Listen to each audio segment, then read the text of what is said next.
शुक्लांबरधरं विष्णुं शशिवर्णं चतुर्भुजं प्रसन्नवदनं ध्यायेत् सर्वविघ्नोपशान्तये अगजाननपद्मार्कं गजाननमहार्निशम् अनेकदन्तं भक्तानाम् एकदन्तमुपास्महे। ओं गं गणपतये नमः। ओं श्रीमात्रे नमः। ओं श्री गुरुभ्यो नमः। నా పేరు వాడ్రే ఆదినారాయణరావు శర్మ.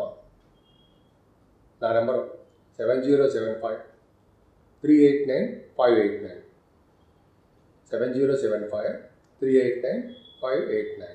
విదేశాల్లో కూడా ఉంటూ నన్ను ప్రోత్సహిస్తుండడం అంటే మీ అందరికీ కూడా నా హృదయపూర్వక నమస్కారాలు.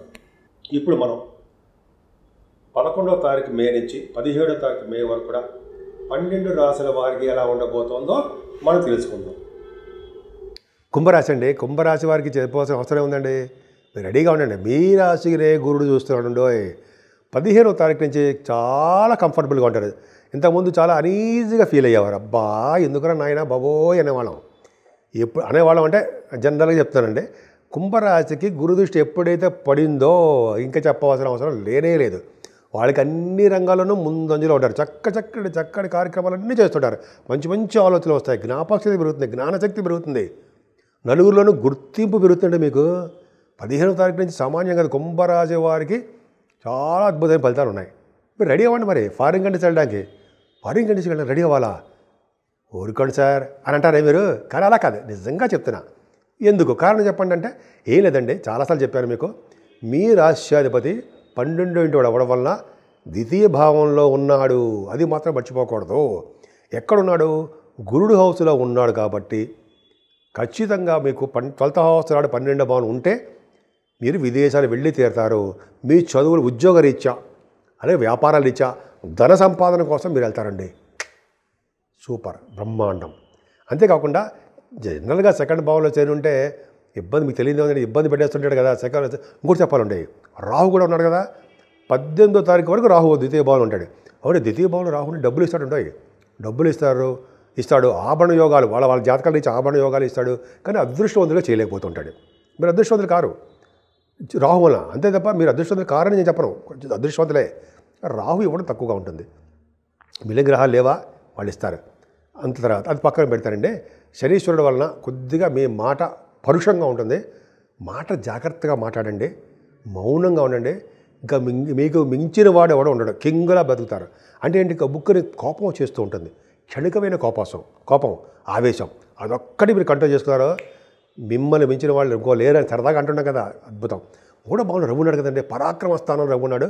14వ తారీఖు వరకు ఉంటాడు. కాబట్టి చెలరేగిపోతుంటారు. మీకు మీరే సాటి అనిపించుకుంటారు. మీ ధాటికి ఎవరు తట్టుకోలేకపోతారో మీరే వేరే సాటి అనిపించుకుంటారు.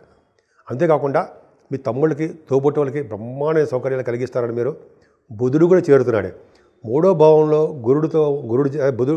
బుధుడితో రవి చేరడం వలన, మేషతత్వ రాశి అవ్వడం వలన, అగ్నితత్వ రాశి అవ్వడం వలన డాక్టర్స్ వృత్తిలో ఉన్న వాళ్ళకి చక్కటి అభివృద్ధికరంగా ఉంటుంది. సక్సెస్ రేట్ ఉంటారు. సక్సెస్ రేట్ ఉంటుంది. ప్రయాణాలు చేస్తారు డాక్టర్స్ కూడా. 4వ భావంలోకి రవి మారిపోతున్నాడు. సప్తమాధిపతి 4వ భావంలో. ఇదో కారణం అండి బాబు ఫారిన్ కంట్రీస్ వెళ్ళడానికి. ఇదో కారణం. సప్తమాధిపతి 4వ భావంలో ఉన్నాడు రవి. అంటే 15వ తారీఖు తప్పదు మీకు. ఎట్టి పరిస్థితి ఎలా చూసుకున్నా అక్కడ అయ్యా మీరు బట్టలు సర్దుకోండి, తమరు వెళ్ళండి సార్ నమస్కారం పెట్టి పంపించాలి. అంటే చదువు రీత్యా, ఉద్యోగాల రీత్యా, మీ పరిసర పనుల రీత్యా, షూటింగ్ల రీత్యా మీరు వెళ్ళి తీరుతారండి. అంటే అందరూ వెళ్ళిపోతామా?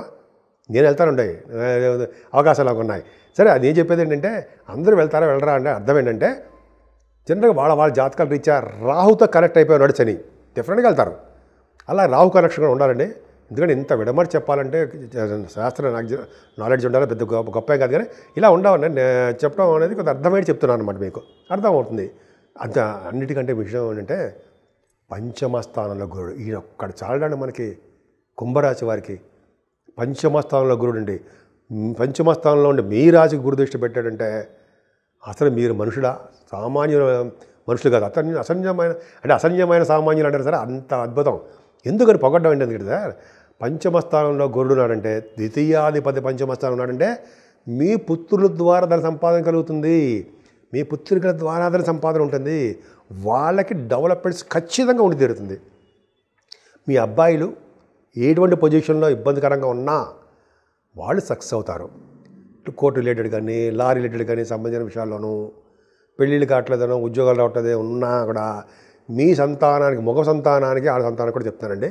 గురుడు మెయిన్ కారకుడు కాబట్టి ఆడ మగ సంతానానికి కూడా అద్భుతమైన ఫలితాలు ఉంటాయి. మీకు పుత్ర సంతాన యోగం కలగడానికి అవకాశాలు ఎక్కువ. ఇలా చెప్పుకుంటే చాలా బ్రహ్మాండంగా చెప్పచ్చండి.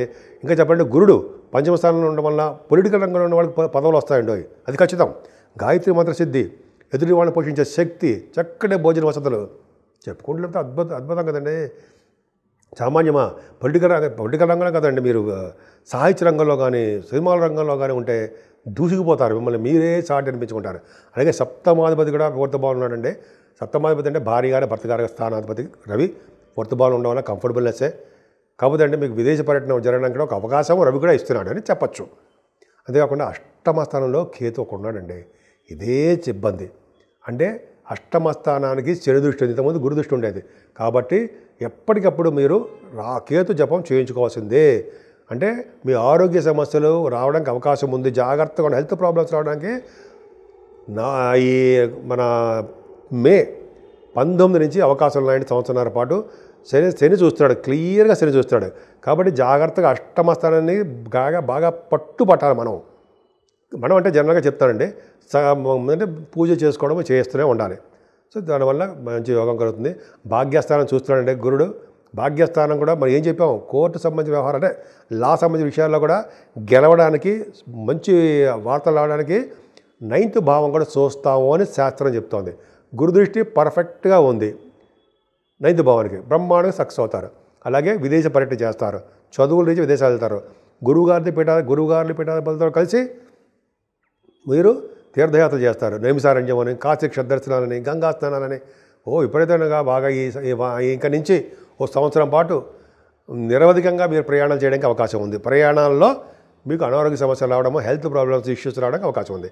ఏమైనా 10th హౌస్ ప్రొఫెషనల్గా బాగుంటుందండి. కొద్దిగా సాఫ్ట్వేర్ రంగ ఉద్యోగస్తులకి అంత మాత్రంగా ఉంటుంది, అంత అద్భుతంగా మాత్రమే కాదు. కానీ చంద్రుడు 11వ భావం ఉండడం వల్ల, గురుదృష్టి ఉండడం వల్ల, గజకేసర యోగం ఏర్పడడం వల్ల ధనయోగం బాగా ఉంటుంది. వ్యాపారాల్లో అభివృద్ధి ఉంటుంది. ఉద్యోగంగానే వ్యాపారం మిన్న అంటాం చూరా. 9th హౌస్కి 10 లాభస్థానానికి గురుదృష్టి ఉండడం వల్ల లాభాలు అధికంగా ఉంటాయండి. పైగా 16-17 తారీఖుల్లో మరింత డబ్బులు రావడానికి మీకు అవకాశం ఉంది. మీరు జాగ్రత్త చేయబడవలసింది ఏంటయ్యా అంటే మీ ఆరోగ్యమే. పదే చెప్తాను, ఎందుకంటే శనీశ్వరుడు అష్టమం కూడా చెప్పాలండి. శనీశ్వరుడు అష్టమ స్థానం చూస్తారండో, ఆయుర్దాయాన్ని ఇస్తాడు. చంపాడు, ఆయుర్దాయాన్ని మాత్రం బ్రహ్మాండంగా ఇస్తాడు. కానీ అనారోగ్య సమస్యలు సృష్టించడానికి కేతు ఉన్నాడు కదా, జాగ్రత్తగా ఉండాలి. పైగా కాలసర్పదోషంలో ఇప్పుడు ప్లానెటరీ పొజిషన్స్ అని ఉన్నాయి, ఎక్సెప్ట్ చంద్రుడు తప్ప. అదొకటి. కుజుడు యొక్క నీచస్థితిలో ఉన్నాడు. కాబట్టి మనందరం కూడా అంటే మీరేమంటే ఈ రాశి వాళ్ళందరూ కూడా ఖచ్చితంగా అంటే ఏమంటే శ్రీకాళహస్తి వెళ్ళడం ఆన్లైన్లో కానీ పూజలు చేయించుకోవడం, రావుకేళ్ళకి పూజ చేయించుకోవడము, సుబ్రహ్మణ్య స్వామి వారి ఆలయ దర్శన భాగ్యం చేసుకోవడము, అలాగే వీలుంటే మోపిదేవిలో స్వామివారికి ప్రత్యక్ష చేసుకోవడం వలన అద్భుతమైన ఫలితాలు కలిగి తీరుతాయండి.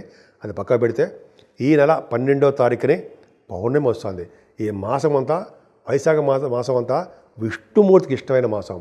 అలాగే ఈ వైశాఖ మాసం అంతా దానాలకు అద్భుతమైన మాసం, దానాలు చేయడం కోసం. అలాగే ఈ మాసం అంతా కూడా మంచి శుభకార్యాలు చేయడానికి మంచి మాసం అని చెప్తాం. 12వ తారీఖున పౌర్ణమి వస్తుంది. పౌర్ణమి పూట దానాలు చేస్తే మంచి ఫలితాలు వస్తాయి. అందులోనూ చిన్న కుండలో ఉదక దానం అంటారు, మంచినీళ్ళు దానం ఒక సద్బ్రాహ్మడికి, వేద పండితుడికి దక్షిణతో సహా దానం చేయాలండి. అప్పుడు శుభఫలితాలు బ్రహ్మాండంగా ఉంటాయి. అంతేకాకుండా మంచినీళ్ళు, చల్లటి మంచినీళ్ళు, చల్లటి మజ్జిగ ఎవరికి కనిపిస్తే దానం ఇచ్చేస్తూ ఉండడము, చలివేంద్రాలు ఎక్కడ పడితే అక్కడ స్థాపించి ప్రజలకి మంచినీళ్ళు లోటు లేకుండా మనం కాపాడేయడం, ఎవరికి పడితే మంచి చేసేయడం. చలివేంద్రాలు పెట్టినంతగా శుభ ఫలితాలు పని చేసినా కూడా రావు, అంత అద్భుత ఫలితాలు ఉంటాయి. నేను చాలా చోట చదివాను. సరే, అది పక్క పెడదాము. అలాగే ఈ మాసంలో కూడా చెప్పులు, గొడుగు, విసినికర్ర, చెప్పులు, గొడుగు, విసినికర్ర ఇవ్వడం వల్ల ఆ ఫలితాలు అంతా కావాలని చెప్తారు.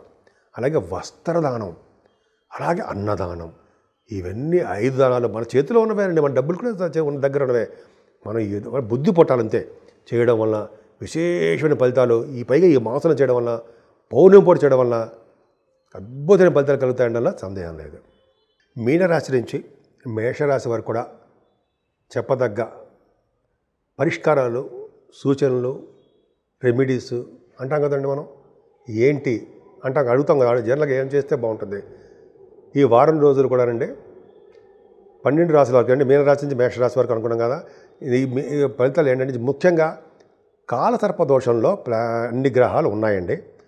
రాహుకి కేతువుకి మధ్యలో సవ్యకాల సర్పదోషాలు ఉన్నాయి. అంటే ఇంక్లూడింగ్ కుజుడు కూడా సర్పదోషం, నీచలో ఉన్నాడు కంటే సర్పదోషమే. అంటే రాహు, కేతువు, కుజుడు ఈ ముగ్గురు కూడా సర్పదోషాలకు సంబంధించినటువంటి వ్యవహారం ఉంది. చేతనైతే మీకు చేతనైతే అవకాశాలు ఉంటే మీరు కుజుడు యొక్క నాగప్రతిష్ఠ చేయించుకున్న మోపిదేవిలో చాలా అద్భుతమైన ఫలితాలు ఉంటాయి. మనం చేయలేము. సుబ్రహ్మణ్య స్వామివారి యొక్క దేవాలయ సందర్శన చేసుకున్న, సుబ్రహ్మణ్య స్వామి వారికి కళ్యాణం చేయించుకున్న, సుబ్రహ్మణ్య స్వామి వారికి ఆవు పాలతో పూజ చేసుకున్న అద్భుతమైన ఫలితాలు సర్పదోషం నుంచి బయటపడవచ్చు. అంతేకాకుండా రాహుకేతుల మధ్యలో దోషాలు ఉన్నాయి. 12 రాశుల వాళ్ళకి, 6 రాశుల వరకు ఎక్కువ ఉంది, 12 రాశుల వరకు మరింత ఎక్కువ ఉంది. కాబట్టి శ్రీకాళహస్తిలో సర్పదోషం గురించి సర్పసూక్తంగా ఏదో అంటారు కదా, మంజ సూక్తం అన్నట్టుగా మనం సర్పదోషానికి కొన్ని దోషాలు ఉంటాయి.